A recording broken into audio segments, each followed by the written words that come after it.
Sometimes we're put in situations where we're forced to learn about ourselves in a way that we didn't expect.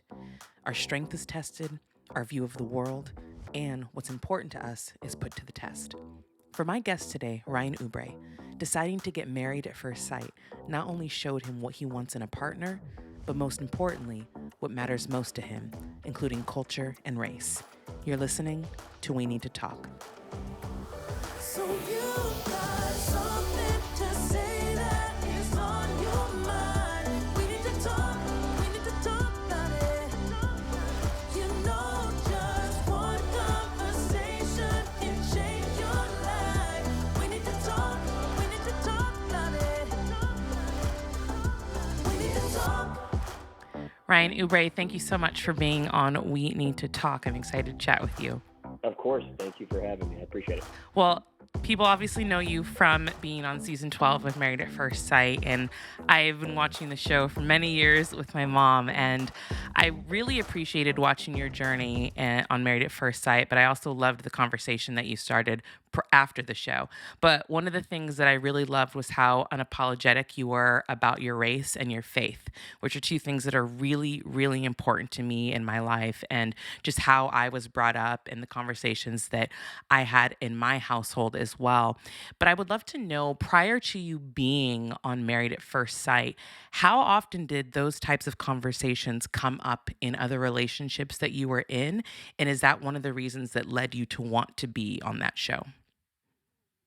Yeah, it's there's multiple layers to that question. I would definitely say, prior to going on the show, you had this aspect of dating, right? So you get to meet the person, whether that be in a social setting, yeah, I don't know, however you meet people today, whether in, social settings, casually, whatever that may be.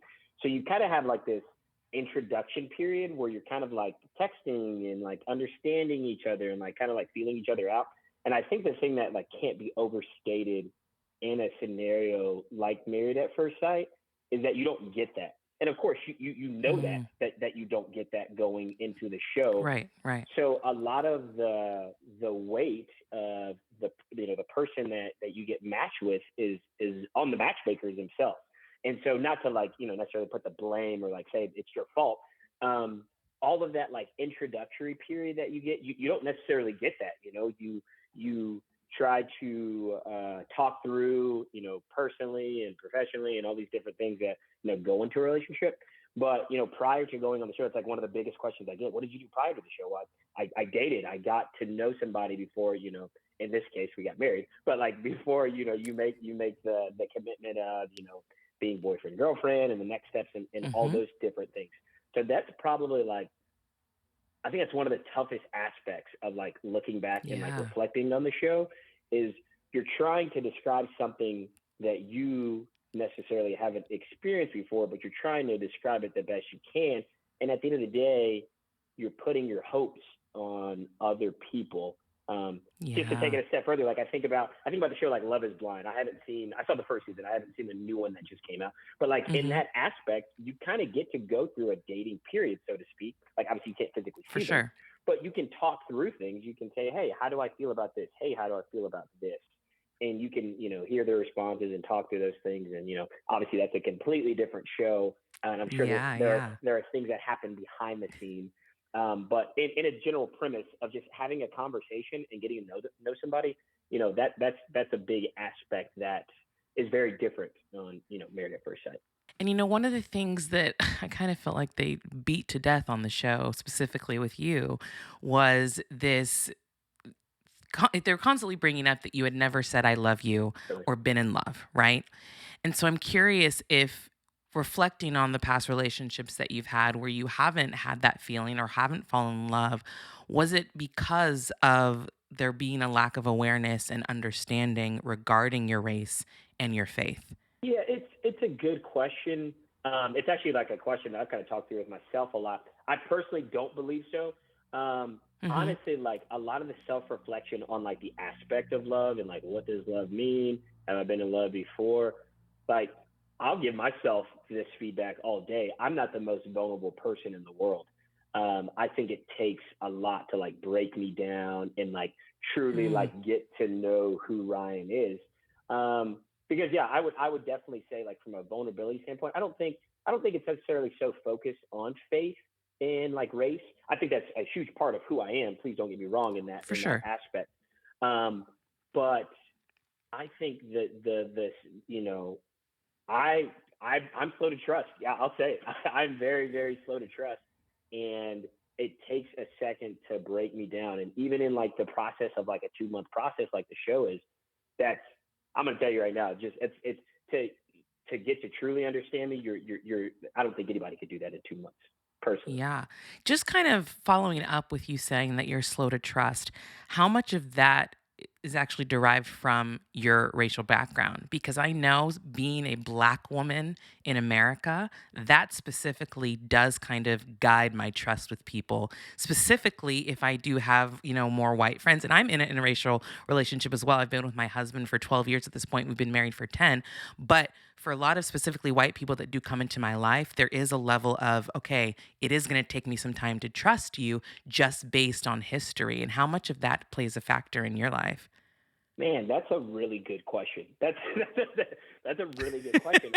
I would have to like think through that a little bit, but like I understand what you're saying, because like there is this aspect of like you kind of ask the question of, do you truly understand, and know that they will people who don't experience that every day won't understand, but do you truly understand the impact of what that means to society every Yeah. single day? Like Yeah. you can't turn off being black. Like you can have as many non-black friends as you want, but that doesn't turn you like you don't stop being black. Like if I get pulled over by the cops, they're not going to say how many white friends do you have. So like Right. they're not going to ask me that. Like are you who are you married to? They're not going to ask me that. They're just going to see a black person. They're not going to know any background of Yeah. who I am. So I would definitely say that I don't think I've ever vocalized that in that way, but you bring up a good aspect of like there is this just kind of like, I wouldn't call it distrust. That's probably a little too far. But there's this aspect of like, hey, when we walk into a room or we walk into a social setting, like, do you understand the dynamics that are at play? And Yeah. that's not just with like romantic relationships and like spouses, and that's like with friends. Like that's Yeah, for sure. that crosses into like professional world as well. Like that is all aspects. And again, like back to what I previously said, that doesn't stop. Like you don't get a break from that. So I Yeah. would I would definitely say you worded it really well. I think Hmm. that definitely is there, when you're forming. Again, that could be romantic, that Yeah. could be personal, that could be professional. Those thoughts are there without a doubt. Yeah. Yeah. Absolutely. And it's, yeah, it's like you said, you can't turn it off. And even if we don't want to have that, it's always kind of in the back of our mind, because we as Black people do have to kind of go through this mental gymnastics and this checklist of every situation that we're in. It's like, okay, are we going to talk the right way? Are we going to be viewed this way? Or what do we have to do to make sure that other people feel comfortable, and so on and so forth? I mean, people don't realize that it's a long checklist that we have to go through. Something that you just made me think of as well. I've got a close group of friends. A lot of them are white, and we went on vacation probably actually 2 years ago, like literally right at the beginning of COVID. We were in Europe when the travel ban, got announced. That's a story Hmm. for another time. But I remember, coming back. That was the summer of George Floyd, and a lot of the racial reckoning that's happening right now in the United States and really just across the world. But I remember, we sat down and kind of had that conversation and talked through like what's going on and viewpoints. And I remember talking through like my point of view with my friends and being like, do you all like, on this vacation before we left, like I looked up the racial dynamics of Ireland, because that's a place that we went. Like, are Mm. black people there? How do they feel about black people? Like, what are places that we probably shouldn't go? We went to Hungary, and I'm looking up the same things. And these are things that I never probably really expressed, but those are things, as you're saying, that those like mental gymnastics that probably your friends, that are not black or just even of color think about. But those are things that are constantly on my mind, Yes. and kind of attribute to what you're talking about of like you're always on. There's never like a break from that. Absolutely. It's Yeah, funny that you do that because I do that anytime my husband wants to go on a trip somewhere. I'm like Googling what is the demographic there? How are they treated? And that does, and he's fully understanding. I mean, we have those meaningful conversations about that because he knows that my experience is very, very different. And that's something that he will never have to experience as a white man. He just never will. So without a doubt. it's been very important to me in our journey that he does understand that. And for you, when you are going down this journey of finding your life partner, what aspects of, other than that, what we just talked about, what other aspects of your culture and your race and your faith are really the most meaningful for you to share and for your have your life partner understand? That you're on them with the questions. There. These are great questions.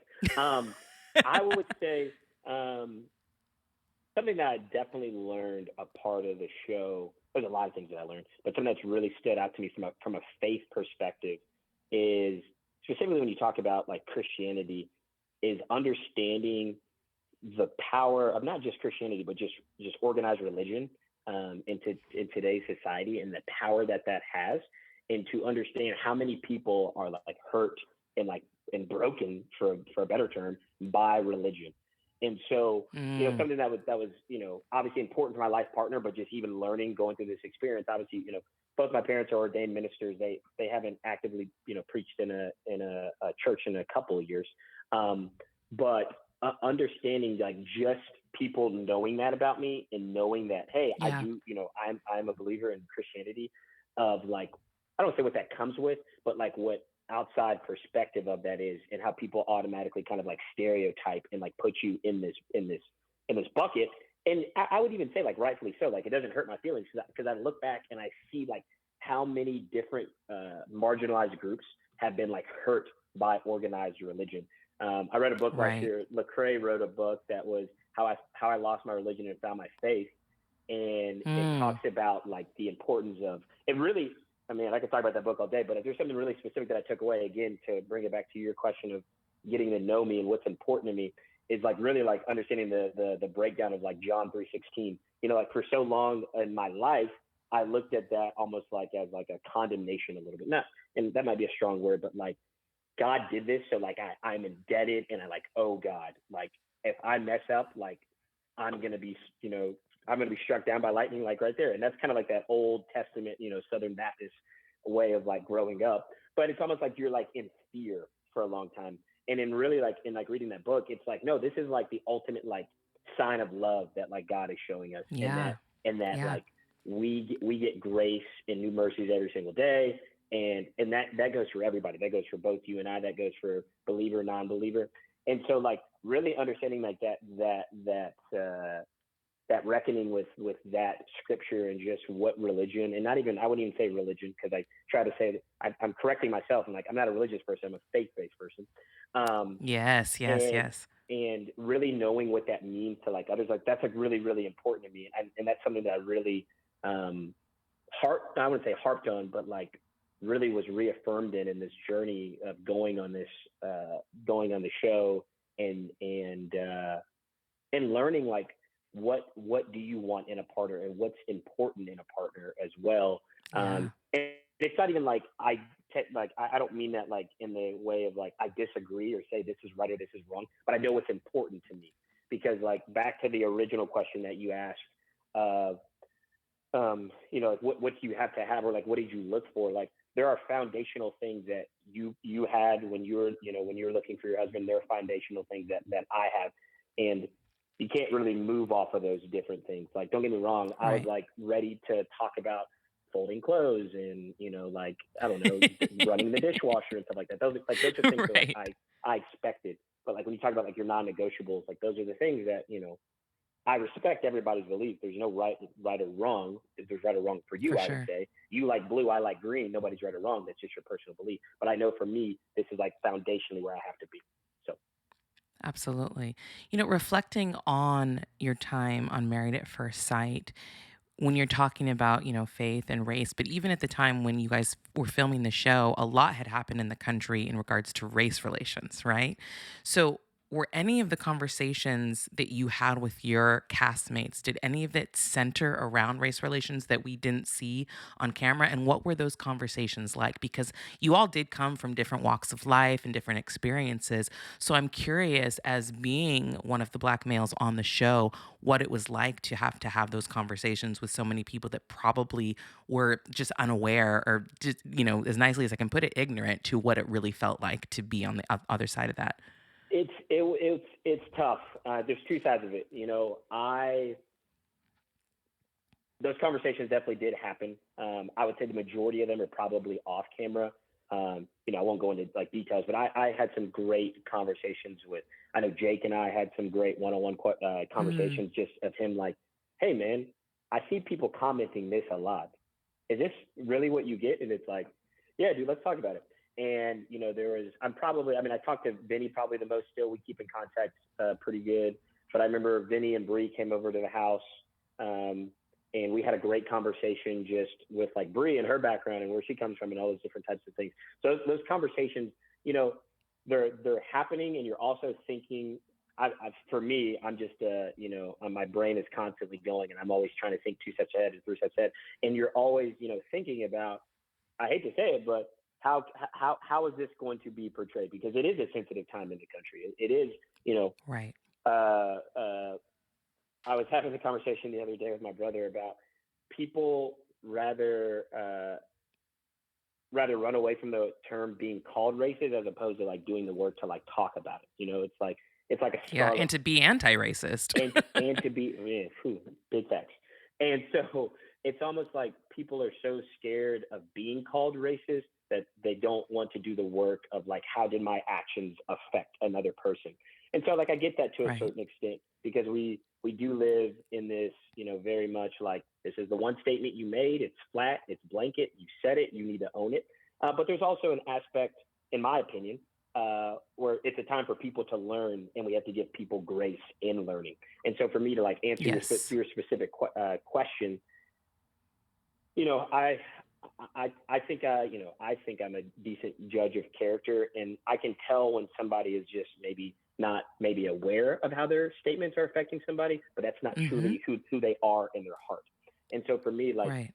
it's tough because you have this like that on your head, like internally for me at least, it's like I got two options. I can literally put this person on blast, and I can let a reality TV show speak for them and say why did this and this happen. But for me, like that probably wasn't like the right thing in my heart. I rather use a different platform and a different uh, avenue to have that conversation because I will say, uh, statements are made to get people to watch the show, not maybe necessarily to entice the best conversation in the world. And so for me, that wouldn't be the right way in my heart to have that conversation, specifically for somebody that I feel like I know who they are as a person, and that's not who they are. Mm. If Yeah, that makes yeah, sense. yeah. I get that. I mean, at the end of the day, we do know it's reality TV and things are edited and changed, and producers are, for lack of a better word, they're Doing shit their thing, starters, right? Like, doing their thing. so we know. And but that did kind of go into my question of, did you ever feel that having those conversations, whether it was with your castmates or with Clara on national TV, might have been an opportunity to create conversations outside of the show for people that are watching that may be, ignorant in terms of race relations, or may be ignorant in certain aspects? Did that ever cross your mind as well? Oh, without a doubt, 110%. If there was something that I like really not took for granted in that sense, I knew the power in that sense, but just like little stuff that happens in marriage. Like if there's something that's really cool that happens all the time, like people recognize me out and about. And I remember one time I was at this was probably 2 months ago. I was at a winery up in North Georgia, like 2 hours away from Atlanta. And this old couple comes up to me and they're like, "Oh my gosh, when this happened on the show, we talked through this and we had this conversation and it was so great, blah, blah, blah." Like that's some of the coolest stuff in the world when I'm like, "Oh man, Yeah, like I know that kind of, that was a tough conversation for me, but I'm glad that like you learned something from it." And so it's like to bring for it back to sure. that point, you do have this back and forth where it's like, if I had that conversation, do I have that conversation at someone else's demise so more people can learn? Like, it's tough. It's tough. It's this back and forth of um, creating ownership for somebody else to learn, or to I don't know, put a tough statement in somebody's mouth for other people to learn from. It's tough. It's very, very tough. Yeah, absolutely.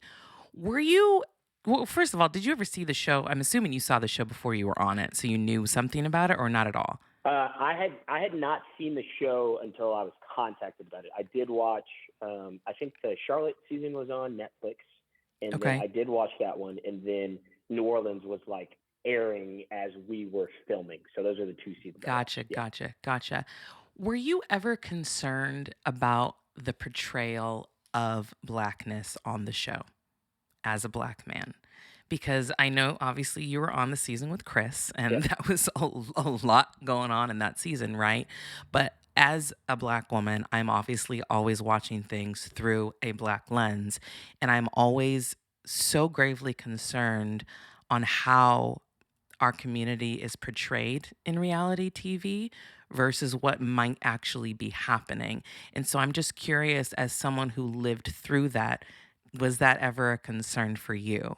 Uh, Again, great question. Yes, it was, because in our season, that's the only like black couple. Like both spouses are black, and so in Yeah. that season, that you look at New Orleans, and hashtag Black Love with Woody and Amani and Miles and Karen, and you see Yeah. these great Yeah. representations of what it is. And it's tough because you go into the show not expecting that, or expecting what has transpired, and that's the only representation as you move from season 11 to season 12. Yeah. That it is important. I come from that. Both my parents are black, so like I understand the importance of seeing strong men and women in a relationship both supporting each other, and seeing and knowing how important that is to the community. So it going into the show, it was not a concern, but then like seeing it play out, I was like, "This is tough. It's a tough look." Yeah, it is. It's just it's frustrating, and some obviously I watching it and didn't know how to fix it. I couldn't fix it, but I'm just always curious that, and that's the other thing when we go back to what people have to think about and what they don't have to think about.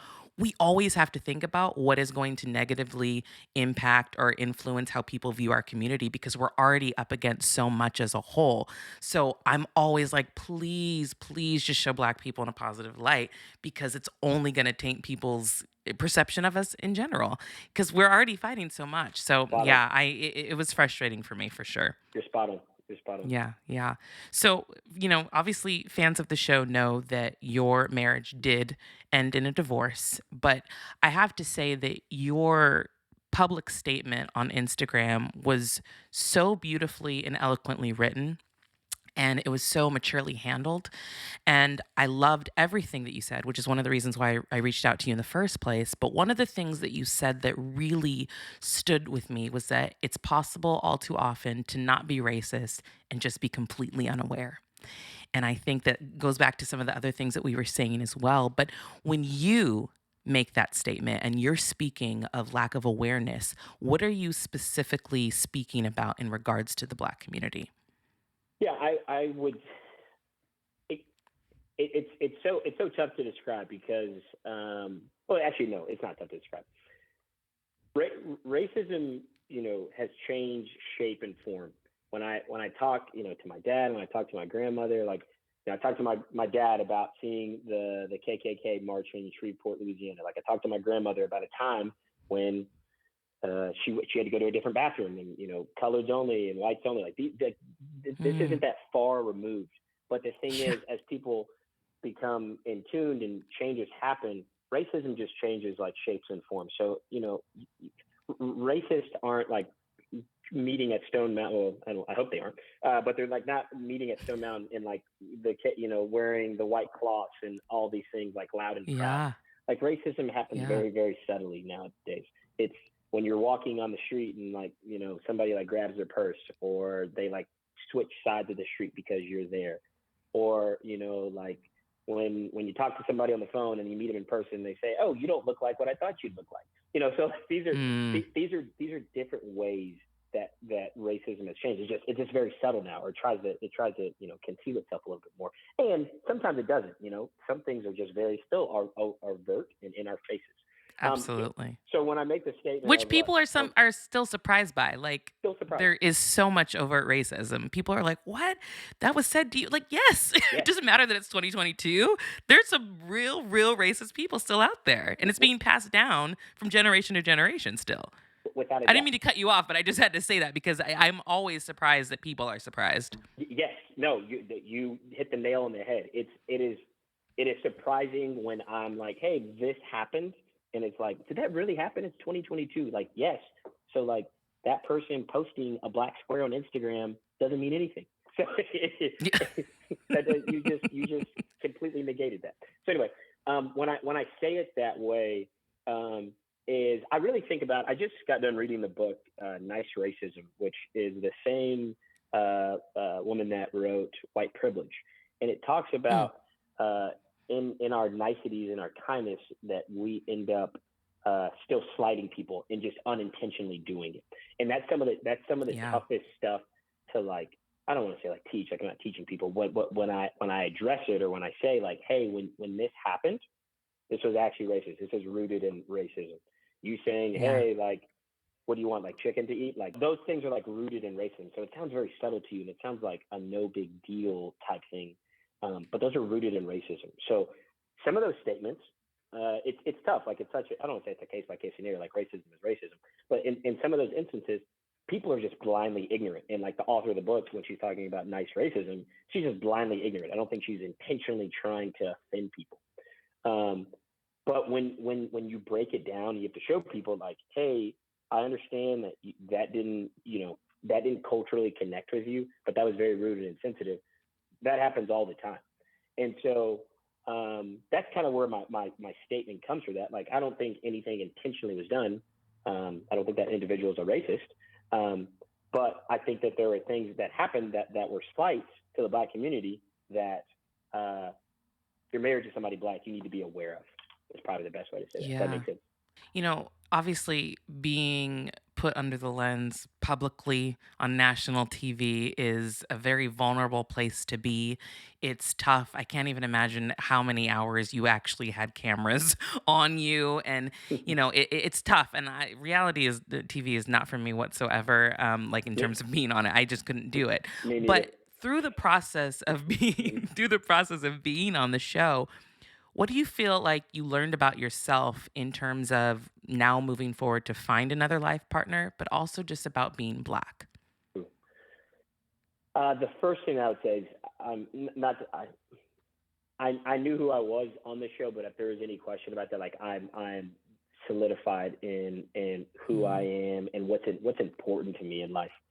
Um, I used to tell my friends like all the time, like they're like, hey, like these comments get made and this happens. It's like anything.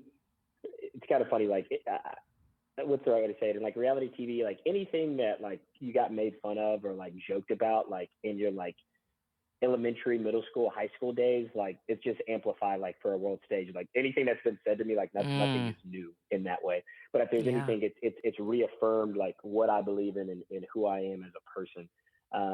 I don't think that there's anything that can really like knock me off of those things.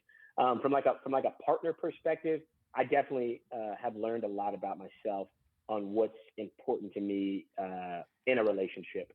Um, I think at the end of the day, we're all seeking to be understood by our partner. I think that Yeah. there's nothing more like attractive than that, than like who I am. Not almost to the point of like you could guess my next move, and not creepily, but you get what I'm saying there. Like you truly Yeah. you Yeah.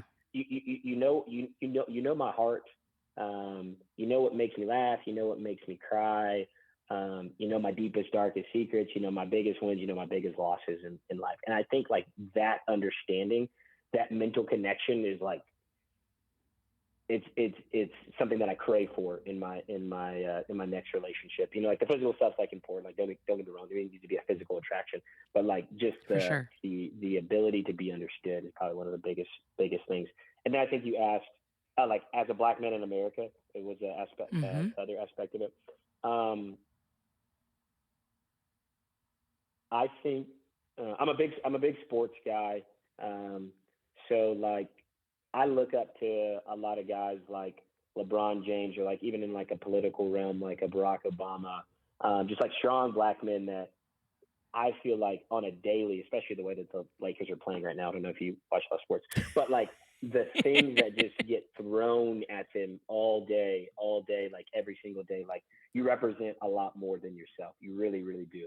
Mm, I represent my yeah. parents. I represent, I don't mean it boastfully, but I'm proud of the last name. I'm proud of who my grandparents were. I'm proud of who my ancestors were. You represent a lot more. And I knew that, Hmm. but especially when you're under a public spotlight like this, like there's a lot of like mess that just gets thrown in your face. And it would be like, I don't like say it like passively, but it'd be easy to like just go back and it's not even worth it because I know who I am. Like you can literally say Right. whatever you can call me and name the book. I know who Ryan Oubre is. I know who I am. Yeah. And Yeah. so that's probably one of the biggest things. I hope, in the same way that I said that, like that couple comes up to me and talks to me and stuff like that. Like, I don't know, there's like there's probably not like little kids watching, Married at First Sight, but, Probably not. yeah, I hope not. But I hope from a representation standpoint, that, that somebody took that away, that it doesn't matter what gets said. All that stuff it's noise at the end of the day. It really, really is. Um, and that stuff's important to me. It is. It's important. It's important to who I am and knowing who I am as a person. Well, Ryan, I think that you have a very good head on your shoulders. Your parents clearly did a good job, and I love what you represent, and I'm glad that we've connected. And I really appreciate you just taking the time to chat with me. Can you let everyone know where they can follow you and just keep up with the things that you're doing? Yeah, you can follow me on Instagram. That's all that I have. I try to keep off social media as much as I can, but you can follow me if you'd like Good for you. at Ryan Oubre, RyanOubre. Awesome. Thanks so much for your time today. And to the listeners, thank you for your weekly support of We Need to Talk. Make sure you like, comment, share, review, and most importantly, subscribe. Thank you to Stephen James, our theme song writer and producer. And remember, everything begins with a conversation. We need to talk.